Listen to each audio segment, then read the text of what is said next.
Chief election commission of India Gyanesh Kumar గారి మీద India కూటమికి చెందినటువంటి సభ్యులు 193 మంది ఎంపీలు అభిశంసన తీర్మానం ప్రవేశపెట్టడం జరిగింది. నోటీసులు ఇచ్చారు. మరి బహుశా నాకు తెలిసి ఇదే దేశ చరిత్రలో మొదటిసారి కావచ్చు. మరి దీని మీద ప్రభుత్వం ఏ విధంగా స్పందించబోతుంది, ఆయన్ను నిజంగానే రీకాల్ చేయాలా, ఏంటి పరిస్థితి, ఈ అంశాల మీద మనతో విశ్లేషించడానికి ప్రముఖ రాజకీయ విశ్లేషకులు పురుషోత్తం రెడ్డి గారు మనతో ఉన్నారు. ఆయనతో మాట్లాడదాం. నమస్తే పురుషోత్తం రెడ్డి గారు. నమస్తే జగన్ గారు. జ్ఞానేష్ కుమార్ గారి మీద పెట్టినటువంటి అభిశంసన తీర్మానం, ఈ నోటీసులు, దీన్ని మనం ఎలా చూడాలి? బహుశా ఇదే ఫస్ట్ టైం అని నేను అనుకుంటున్నాను. నాకు తెలిసినంత వరకు ఇప్పటి వరకు ఎవరి మీద పెట్టలేదు అనుకుంటా. సో దీన్ని ఏ విధంగా నెక్స్ట్ ప్రొసీడింగ్స్ ఉండబోతున్నాయి, దీన్ని ఎలా చూడాలి? జగన్ గారు, బేసిక్ మీరు అన్నట్లు నాకున్న సమాచారం ప్రకారం కూడా చీఫ్ ఎలక్షన్ కమిషన్ పైన అభిశంసన ఇదే ఫస్ట్ టైం అనుకుంటాను. చీఫ్ ఎలక్షన్ కమిషనర్ పైన అభిశంసన పెట్టడం ఒక అసాధారణ ప్రక్రియ, పెట్టాలనుకోవడం ఒక అసాధారణ పరిస్థితులు, రెండు అసాధారణమైనవి. అంటే 2/3 మెజారిటీతో వారిని అభిశంసించవచ్చు. అభిశంసిస్తే ఆయన ఉద్యోగం పోతుంది.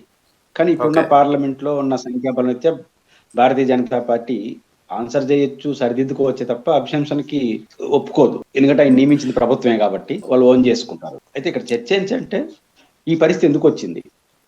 ఒకటి, కేంద్ర ప్రభుత్వం నిర్వాహకం, రెండు, ఎలక్షన్ కమిషన్ నిర్వాహకం. కేంద్ర ప్రభుత్వ నిర్వాహకం ఎందుకంటానంటే నాట్ ఓన్లీ బీజేపీ, మీకు గుర్తుంటే టిఎన్ శేషన్, లింగ్డో, వీళ్ళిద్దరూ చీఫ్ ఎలక్షన్ కమిషనర్ గా ప్రధాన రాజకీయ పార్టీలకి ముప్పు తిప్పలు పెట్టారు. అంటే అంతకుముందు ఇచ్చరవాడిగా వ్యవహరిస్తున్న వాళ్ళకి కట్టడి చేసే ప్రయత్నం చేశారు. లింగ్డో గారు చేశారు, శేషన్ గారు చేశారు. శేషన్ గారి ఎఫెక్ట్ తో మనం ఇబ్బంది పడుతున్నాం అని చెప్పి ఏకసభ్యం ఉండేది. చీఫ్ ఎలక్షన్ కమిషనర్ ఒకరే ఉండేవారు, కమిషనర్ ఉండేవాళ్ళు, చీఫ్ ఎలక్షన్ కమిషనర్ ఏం కాదు. అప్పుడు కాంగ్రెస్ గవర్నమెంట్ ఇంకొక ఇద్దరిని యాడ్ చేసి ముగ్గురు మెజారిటీ, దాంతో ఒక రకమైన కట్టడి. ఇది కాంగ్రెస్ వాళ్ళు ఒక రకంగా అది కొంచెం వీక్ అవడానికి దారి తీసింది. ఆ తర్వాత బీజేపీ అధికారంకి వచ్చిన ఇంకా దారుణంగా ఏంటంటే చీఫ్ ఎలక్షన్ కమిషనర్ ఆ కమిషన్ సభ్యులు నియమించేది ముగ్గురు కమిటీ, ప్రధానమంత్రి, ప్రతిపక్ష నేత, చీఫ్ జస్టిస్ ఆఫ్ ఇండియా. వీళ్ళు చీఫ్ జస్టిస్ ఆఫ్ ఇండియాని పక్కన పెట్టి ఆ స్థానంలో క్యాబినెట్ రెఫరెన్స్ పేరుతో ఇంకోని పెట్టారు. అంటే ఇప్పుడు మెజారిటీ అంటే ఏంటి? ప్రధానమంత్రి క్యాబినెట్ పేరులో ఉంటుంది, ప్రధానమంత్రితో ఉంటుంది. 2:1. ఇప్పుడు మొన్న ఏం జరిగింది? ఇద్దరు కమిషనర్లు రాజీనామా చేసిన తర్వాత వాళ్ళిద్దరూ అనుకూలంగా ఉన్నారు. కాంగ్రెస్ నుంచి పోయిన ఖాడ్గే గారేమో వ్యతిరేకంగా ఓటేసారు. 2:1 ఓటేసినారు. ఇంకా కేంద్ర ప్రభుత్వం తన అనుకున్న వాళ్ళు పెడుతుంది కదా. మంచి వాళ్ళనే పెట్టచ్చు, నిజాయితీ పనులే పెట్టచ్చు, సరిగ్గా విధులు నిర్వహించే వాళ్ళని పెట్టచ్చు, కాదను. కానీ వాళ్ళ దయ మన ప్రాప్తం, స్కోప్ లేదు. అదే చీఫ్ జస్టిస్ ఆఫ్ ఇండియా ఉన్నారనుకోండి, ఒక స్కోప్ వస్తుంది. అందువల్ల ఆ కమిటీని అప్పుడు ఆయన దానికి విన్నారు. దీనివల్ల ఏమైంది? ఎలక్షన్ కమిషన్ కేంద్ర క్యాబినెట్ నియమించేది ఒక రకంగా నామినేట్ పోస్టుల లాగా తయారైంది. అందువల్ల వాళ్ళు ఎలాంటి వాళ్ళైనా కేంద్ర ప్రభుత్వం యొక్క ఇష్టాయిష్టాలు అనేది ఇక్కడ మూలంగా ఉంటున్నాయని తెలిసిన తర్వాత నేచురల్గా దానికి పరిమితులు వచ్చేస్తాయి. ఆ రకంగా ఎలక్షన్ కమిషన్ యొక్క ఇండిపెండెన్స్ ని తగ్గించే ప్రయత్నం జరిగింది. రెండోది, ఎలక్షన్ కమిషన్ యొక్క నిర్వాహకం పరకాల ప్రభాకర్ ప్రధానంగా లేవనెత్తున్న అంశం, వైఎస్ఆర్ కాంగ్రెస్ పార్టీ లేవనెత్తున్న అంశం చూసినప్పుడు మనం దేశం అంతా ఎలా ఉన్నా ఆంధ్రప్రదేశ్ అంశంగా మనం చూస్తే రెండు అంశాలు. ఒకటి, జగన్మోహన్ రెడ్డి గారు వారి పార్టీ నాయకులు ఏమంటున్నారు, ఈవీఎం బ్యాటరీస్ వాడిన తర్వాత ఛార్జింగ్ పెరిగినాయి. 12 గంటలు వాడిన తర్వాత దాదాపు 20 రోజులు స్ట్రాంగ్ లో పెట్టిన తర్వాత కూడా పెరిగిన లాజిక్ ఏంటని ఒక విజయనగరం ఎంపీని ఎవరో పోటీదారులు అడిగారు. బాలినేని శ్రీనివాసరెడ్డి గారు ప్రధానంగా వారు అడిగింది ఏంటంటే ఈవీ ఫ్యాట్లు, ఈవీ మిషన్లు పోల్చాలని ఫీజు కట్టాడు. ఈవీ మిషన్లు, ఈవీ ఫ్యాట్లు మనం మీరైనా నేనైనా దేంట్లో చూసి నేను ఏ పార్టీ కోటేసి తెలుస్తుంది? ఈవీ ఫ్యాట్, ఈవీ మిషన్. ఈవీ మిషన్ లో నొక్కుతాము, మనకు కనపడేది ఈవీ ఫ్యాట్లు. నువ్వు ఈవీ ఫ్యాట్ 40 రోజులు దాని స్ట్రాంగ్ బలపరచని 20 రోజులకే డిస్మాండిల్ చేసి పడేసినారు, ఎరైజ్ చేసి పడేసినారు. ఇప్పుడు నా నిర్ధారణ ఎట్ట చేయాలి? ఈవీ మిషన్లు, ఈవీ ఫ్యాట్లు పోల్చుకొని రెండిట్లో ఒకే ఓటు ఉందా లేదా నాకు చెప్పాలి. ఇప్పుడు ఎలక్షన్ కమిషన్ ఏమంటుంది? మళ్ళీ ఒక డెమో ఇస్తానంటుంది, దాంట్లో దీంట్లో ఒకటి. నాకు డెమోతో పని ఉంది, ఇప్పుడు పడిన దాంట్లో ఈక్వల్ నేను చూసుకుంటాను తప్ప నువ్వు డెమో ఇస్తే ఏమవుతుంది? కాబట్టి ఆ రకంగా రాంగ్ డెసిషన్కి వెళ్ళి ఇవన్నీ ఏం చేస్తుంది?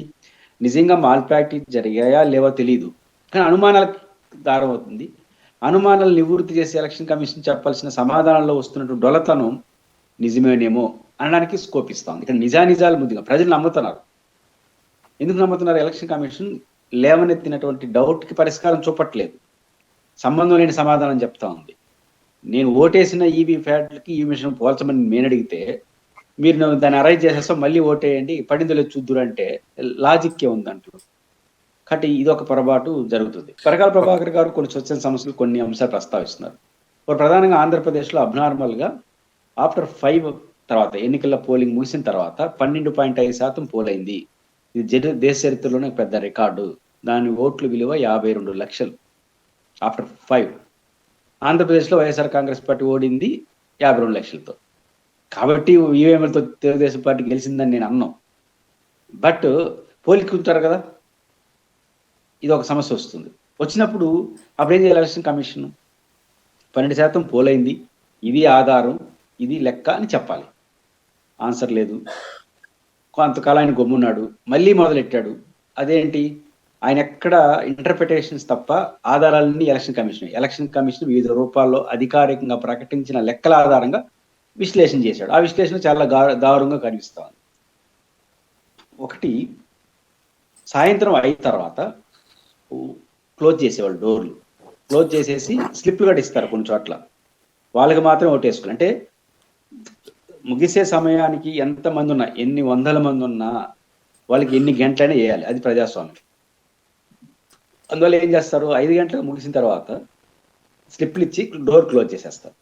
చరణ్ గారు బేసిక్గా ఒకసారి డోర్ క్లోజ్ చేసిన తర్వాత 50 మందో 100 మందో ఎంతమంది ఉంటారు కదా, వాళ్ళు క్రమ పద్ధతిలో ఓటేయాలి కదా నేచురల్గా.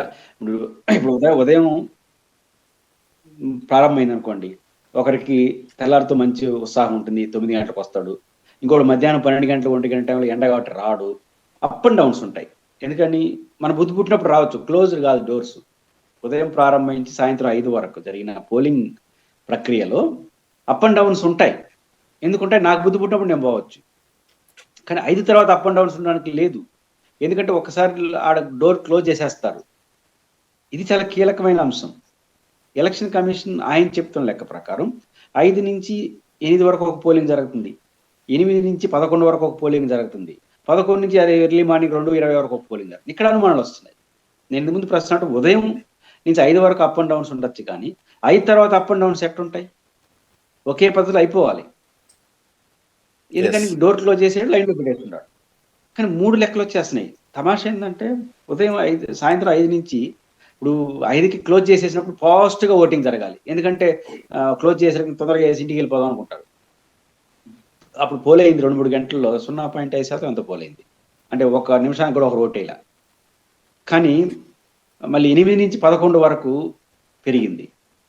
మరి 11 నుంచి ఎర్లీ మార్నింగ్ 2:30 వరకు అబ్నారుగా 1 నిమిషానికి 2-3 ఓట్లు పడిపోయినాయి. అంటే డే టైము మంచి టైంలో నిమిషానికి 1 ఓటు వేస్తే, ఆ ఎర్లీ మార్నింగ్ నిద్రపోతా ఉండే టైంలో 2-3 వేసేయడం ఏంటి? అందులో అంత టైం ఎందుకున్నారు ఉదయం 6 నుంచి?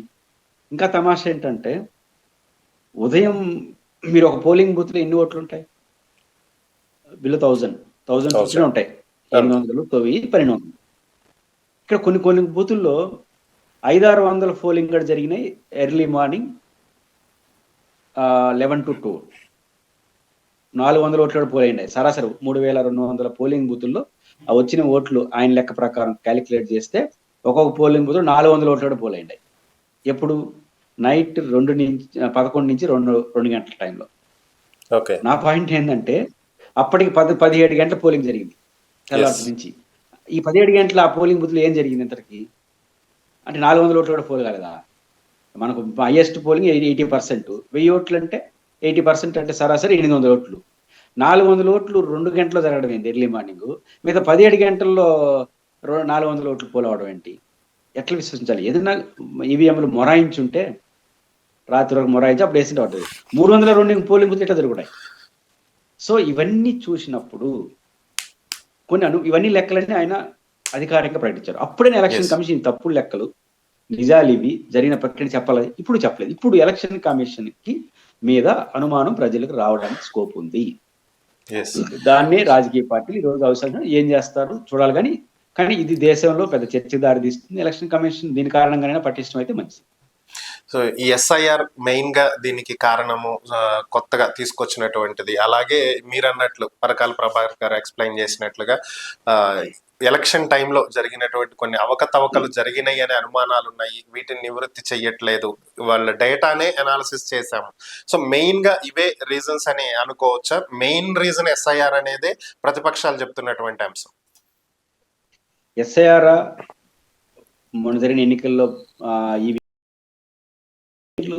మీరు ఏదైనా పెట్టండి, ఫ్యాక్ట్ ఏంటంటే ఎలక్షన్ కమిషన్ మీద ఒక అవిశ్వాసం, ఎలక్షన్ కమిషన్ పనితీరు పట్ల ఒక అపనమ్మకం, అనుమానాలు వచ్చి నివృత్తి చేయని పద్ధతి, ఈ మూడు రీజన్స్.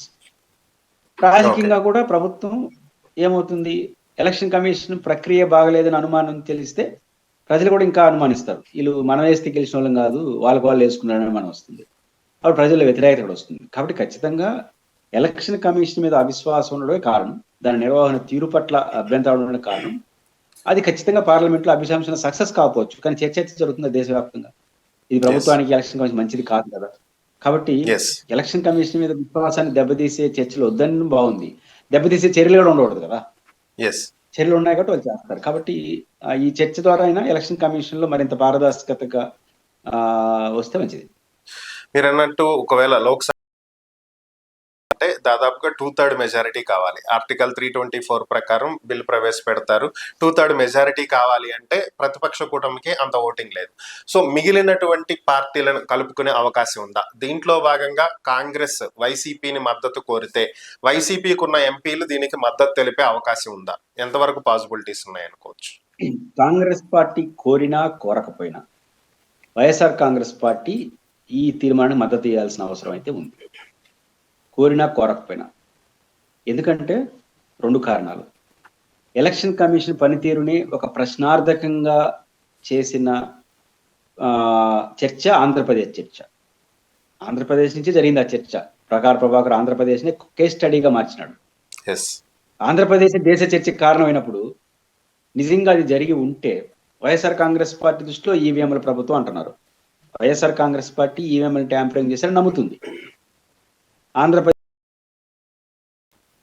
నిజంగా ట్యాంపరింగ్ వైఎస్ఆర్ కాంగ్రెస్ పార్టీ చెప్పినట్టు జరుగుంటే బలైంది ఎవరు? రాజకీయంగా వైఎస్ఆర్ కాంగ్రెస్ పార్టీ. కాబట్టి బలైంది మీరు, ట్యాంపరింగ్ జరిగిందని మీరు చెప్తున్నారు. చర్చ ఆంధ్రప్రదేశ్ కేంద్రంగా జరిగినప్పుడు ఇట్లాంటి టైంలో అభిశంసనకు అనుకూలంగా ఓటేయకపోతే రేపటి నుంచి ఈవీఎం ట్యాంపరింగ్ మాట్లాడే నైతిక అర్హతను తెలుగు వైఎస్ఆర్ కాంగ్రెస్ పార్టీ కోల్పోతుంది. ఇప్పుడు ఈవీఎం ట్యాంపరింగ్ ఎవడు చేస్తాడు? మీరు నేను చేస్తామా? జరుగుంటే, మనకేం ఆధారాలు లేవు, జరుగుంటే మనం మాట్లాడేదల్లా ఇన్ని ప్రశ్నలు వస్తా అంటే ఎలక్షన్ కమిషన్ సరైన సమాధానం చెప్పట్లేదని మాట్లాడే తప్ప ఆరోపణలు చేయట్లేదు, ఇంకా మనకు ఆధారాలు. కానీ వైఎస్ఆర్ కాంగ్రెస్ పార్టీ నమ్ముతుంది తప్పు జరిగిందని. నమ్మినప్పుడు దానికి బాధ్యులు ఎవరు? ఎలక్షన్ కమిషనే కదా. మీరు చేసినా నేను చేసిన మాల్ ప్రాక్టీస్, అందులో ట్యాంపరింగ్, దొంగోట్లేస్తే ఢిల్లీలో ఎలక్షన్ కమిషన్ ఏం చేస్తాం అనుకోవచ్చు. ట్యాంపరింగ్ అనేది ఒక ఆర్గనైజ్డ్ క్రైమ్ అవుతుంది జరుగుంటే. జరగదని అనుకుందాం జరుగుంటే, కానీ దానికి ఖచ్చితంగా ఆర్గనైజ్డ్ సెంట్రల్ ఎలక్షన్ కమిషన్ మీద అభిశంసన వచ్చినప్పుడు ఏ పార్టీ ఇస్తే మీకెందుకు? ఖచ్చితంగా వేయాలి. 2, పార్టీయే ప్రధానమైనప్పుడు ఈ మాట వైఎస్ఆర్ కాంగ్రెస్ పార్టీ అన్నా కూడా నైతికత లేదు. రీజన్ ఏంటంటే హర్యానాలో ఓడిపోయింది కాంగ్రెస్, బీజేపీ గెలిచింది. అప్పుడు జగన్మోహన్ రెడ్డి గారు అనుమానం వ్యక్తం చేస్తూ ఎక్స్లో స్పందించినాడు. ఆ ఢిల్లీలో ఇంత పెద్ద రైతు ఉద్యమాలన్నీ జరిగి హర్యానాలో కాంగ్రెస్ గెలవడానికి కొంచెం ఆశ్చర్యపోయింది దేశం. దాన్ని దృష్టిలో పెట్టుకొని ఆ ఎన్నికల ఫలితాల తీరు పట్ల అపనమ్మకాన్ని వ్యక్తం చేసినాడు. పోస్టల్ బ్యాలెట్ పేపర్ కావాలని కోరాడు. అంటే హర్యానా మీ పార్టీ కాదుగా, ఓడిపోయింది కాంగ్రెస్ కదా. మరి ఆడెందుకు కాంగ్రెస్ కాదు, ఇష్యూ పైన స్పందించినాడు. మహారాష్ట్రలో స్పందించారు. ఈ విషయంలో దేశంలో రాహుల్ గాంధీ గారి కన్నా జగన్ గారు బాగా వ్యవహరించారు. రాహుల్ గాంధీ గారు ఆంధ్రప్రదేశ్ గురించి మాట్లాడలేదు, కానీ మీరు మాట్లాడారు. ఆయన జాతీయ నాయకుడుగా ఉండి ఆయన ఆంధ్రప్రదేశ్ గురించి మాట్లాడలేదు. జాతీయ నాయకుడు కానీ జగన్ జాతీయ రాజకీయాలు మాట్లాడినాడు. ఇంట్రెస్ట్ ఆఫ్ డెమోక్రసీ, ఆ ఇంట్రెస్ట్ ఆఫ్ డెమోక్రసీలో జగన్ గారు చూపిన ఆ సాహసం కంటిన్యూ చేసి రేపు కానీ పార్లమెంట్లో ఆ వ్యవహారం తీసుకొని కాంగ్రెస్ పార్టీ వ్యవహార శైలిని కూడా ప్రశ్నించాలి.